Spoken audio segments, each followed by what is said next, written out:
তিনি আজকে তো মহারাজরা এখানে আছেন, কোনো আপত্তি নেই, কারণ ভারতবর্ষের এটাই ট্র্যাডিশন, ভারতবর্ষের সংস্কৃতি এইটা যে আমরা সবাই মিলেমিশে আমাদের পরিচয় হচ্ছে আমরা ভারতীয়। হ্যাঁ, বাংলাদেশে যেটা হচ্ছে সেটার সমর্থন করি না, সেইটার জন্য এখানে মুখ্যমন্ত্রী নিজে স্টেটমেন্ট দিয়েছেন বিধানসভায় যে না, সেটা যেটা হচ্ছে অন্যায় এবং ভারত সরকারকে সেটা দেখা উচিত। ঠিক সেইভাবেই উনি বলছিলেন এক্ষুনি আমাদের হুজুর, আমাদের এখানে একটা রেজুলেশন আনা হয়েছে এই ওয়াকফ বিলের বিরুদ্ধে, যে ওয়াকফ বিল যেটা আজকে কেন্দ্রীয় সরকার আনার চেষ্টা করছে সেটা অন্যায়। জেপিসিতে তার তীব্র আপত্তি করেছে আমাদের এমপি কল্যাণ বন্দ্যোপাধ্যায়। এখানে মুখ্যমন্ত্রী নিজে বলেছেন যে কোনো ধর্মের প্রপার্টিতে হাত দেওয়া এটা অন্যায়। জেনে রাখতে হবে ওয়াকফ বিলটা কি। ওয়াকফ বিল হচ্ছে ওয়াকফ অর্থাৎ আল্লাহর নামে সম্পত্তি যে কেউ পার্সোনাল সে দান করেছে। সেই দম্পতি আগের হয়তো কিছু যারা বাদশা ছিলেন তারা দান করেছেন, যারা জমিদার ছিলেন তারা দান করেছেন। যেরকম কলকাতায় অনেক সম্পত্তি টিপু সুলতানের বংশধর তারা যা দান করেছেন, এরকম আরো অনেক পরিবার তারা নিজেদের সম্পত্তি মসজিদ করে দান করেছেন, যে এই সম্পত্তি দিয়ে এই মসজিদের দেখাশোনা হবে, মা মাদ্রাসার দেখাশোনা হবে। এখন হঠাৎ সেই সম্পত্তিগুলো হাতড়াবে না, তার কারণ নিশ্চিতভাবে অনেক ট্রাস্ট আছে। সেই ট্রাস্টের যেটা মুখ্যমন্ত্রী বলেছেন যে সেই ট্রাস্টের যে সাউথে একটা মন্দির আছে সে সব থেকে সেই ট্রাস্টের টাকা বেশি, সেটারও কোনো আপত্তি নেই, সেই ট্রাস্ট সেই মন্দির চালাচ্ছে। আর এইটা একটা গভর্নমেন্ট অ্যাপয়েন্টেড বডি, যেটা এই সম্প্রদায়ের মানুষ তারা সেই বডির মধ্যে আছে, তারা দেখাশোনা করছে, সেটাকে বলা হয় ওয়াকফ বোর্ড। সেই বোর্ডের আন্ডারে আমিও একটা ওয়াকফ স্টেটের মতওয়াল্লি। আমরা যে যার নিজের যে স্টেট ওয়াকফ স্টেট চালাই, সেখান দিয়ে যে রোজগার হয় সেটা ইমামের, আমাদের মুয়াজ্জিনের খরচা, মসজিদের খরচা, এই সব খরচা, এবং তার বেশি যেটা হয় সেটা ওয়াকফ বোর্ডে দিয়ে সমাজের, আমাদের সমাজের যে উন্নয়ন, সেটা হোস্টেল তৈরি করা, কলেজ তৈরি করা, স্কুল তৈরি করা, সেখানে সেই টাকাটা যায়। এখন হঠাৎ মোদী সরকারের লোভ পড়ে গেছে ওয়াকফ সম্পত্তিকে হাঁটাও।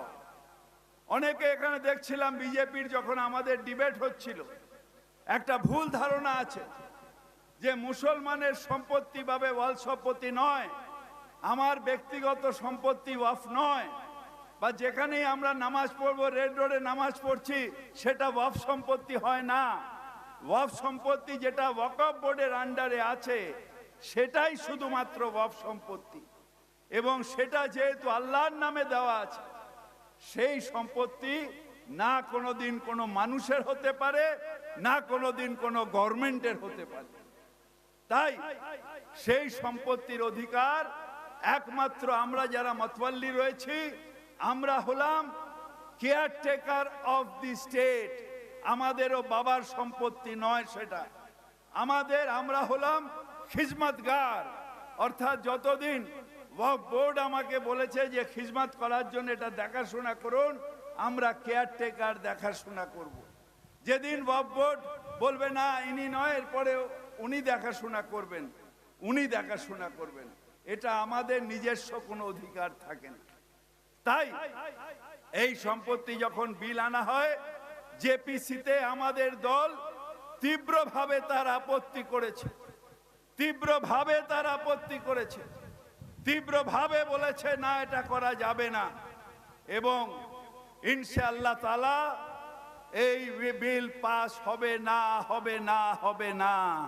তার কারণ আল্লাহর ঘরে দের আছে কিন্তু অন্ধের হয় না।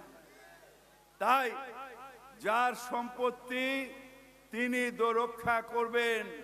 আমাদের শুধু নিষ্ঠার সাথে আন্দোলন চালাতে হবে, প্রতিবাদ চালাতে হবে, এবং শুধু প্রতিবাদ মুসলমান সম্প্রদায় নয়, সেকুলার হিন্দু সম্প্রদায়ের মানুষ তারাও বেশিরভাগই আজকে এর প্রতিবাদ চালাচ্ছেন। আরে মোদী সরকার, আপনি তো দুটো স্ক্র্যাচ নিয়ে হাঁটছেন। একটা স্ক্র্যাচের নাম হচ্ছে নীতিশ কুমার, আর একটা স্ক্র্যাচের নাম হচ্ছে চন্দ্রবাবু নাইডু। যেই একটা স্ক্র্যাচ চলে যাবে, দুড়ুম করে ল্যাংড়ার মতন পড়ে যাবেন। আপনি এই বিল পাস করছেন, আপনি এই বিল পাস করছেন।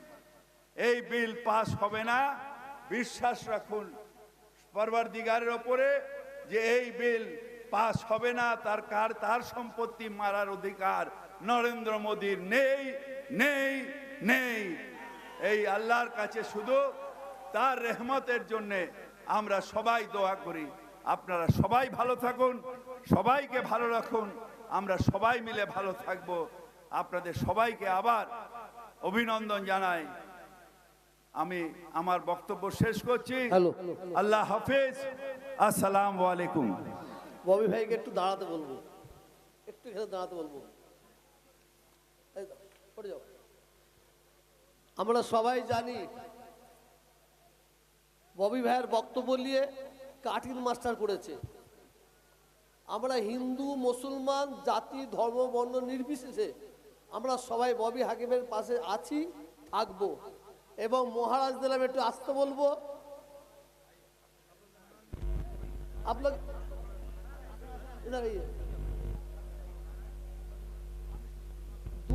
आशीर्वाद दीजिए, सब मिलकर आशीर्वाद दीजिए। हाँ, नारा तकबीर, नारा तकबीर, नारा तकबीर, बस नारा तकबीर। তোমরা যত খেলাই খেলো, আমরা